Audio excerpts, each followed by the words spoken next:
নরেন্দ্র মোদীর দেশে এই কোরবানির দিন, কোরবানির আগে, কোরবানির পরে টোটাল 4 দিনে দেশের বিভিন্ন স্থানে টোটাল 17 জন মুসলমানকে খুন করা হয়েছে।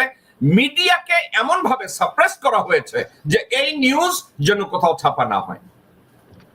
কেন এটা করা হয়েছে? গরু মাতাকে কেন কোরবানি দেওয়া হয়েছে এবং তাদের মিডিয়াকে, মোদি মিডিয়াকে এমন ভাবে সাপ্রেস করা হয়েছে, তাদেরকে বলা হয়েছে এই নিউজ ছাপানো যাবে না।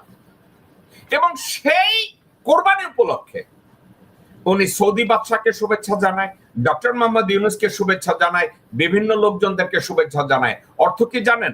আমার দেশে মুসলমানদেরকে আমি জবাই করতেছি, তুমি মুসলমান, তোমারে আমি আসসালামু আলাইকুম কইতেছি।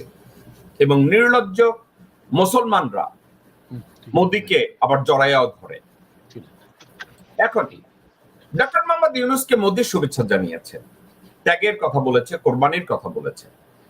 পাশাপাশি মোদির যে তল্পি বাহক এবং লেসপেন্সার এবং নেরিকুত্তারা বাংলাদেশে আছে, তাদের সবাইকে লেলিয়ে দিয়েছে ডক্টর মোহাম্মদ ইউনূসকে। কোথায় বেইজ্জতি করা যায়, কুৎসা রটনা করা যায়, তাকে ভর্ৎসনা করা যায়, মিথ্যাচারিতায় ডুবিয়ে দেওয়া যায়।